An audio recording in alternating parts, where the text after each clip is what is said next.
संबंधीचे असून पार्किंगसाठी ठेवण्यात आलेले आहे।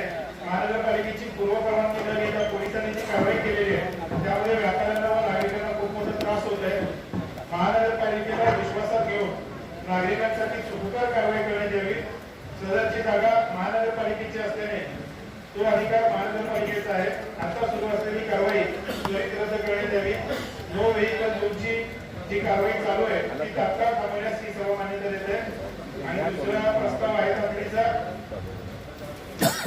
सोलापूर शहरामध्ये सुप्रीम कोर्टाच्या आदेशानुसार राष्ट्रीय फेरीवाला धोरण लागू करावे असे राज्य सरकारने 2014 मध्ये आदेश दिलेले आहेत।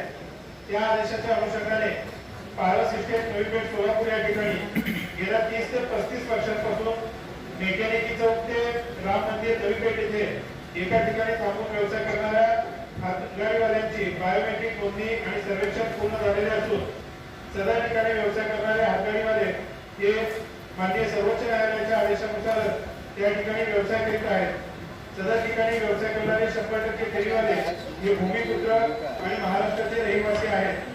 माननीय सुप्रीम कोर्टाच्या आदेशाचे तंतोतंत पालन करण्याची सर्वस्वी जबाबदारी महानगरपालिका प्रशासनाकडे असल्याने महानगरपालिकेने माननीय सुप्रीम कोर्टाच्या आदेशान्वये आणि राष्ट्रीय फेरीवाला धोरणानुसार मेकॅनिक चौक ते राम मंदिर नवी पेठ इथे एका ठिकाणी थांबून व्यवसाय करणाऱ्या हातगाडी आणि फेरीवाल्यांसाठी प्रॉपर झोन म्हणून घोषित करावा आणि सदर ठिकाणी व्यवसाय करणाऱ्या हातगाडीवाल्यांना 3/4 ची जागा उपलब्ध करून देऊन त्यांच्याकडून प्रत्येकी वार्षिक भाडे माननीय शासनदाराने आकारणी करावी।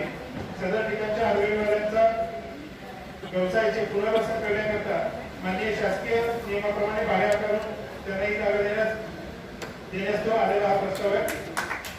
त्या धर्तीवर पार्किंगसाठी नवीन कमी जागेत जास्तीत जास्त गाड्या पार्किंग कशा करता येतील अशा प्रकारचे तंत्रज्ञान वापरून पार्किंगची सोय करणे नितांत गरजेचे आहे।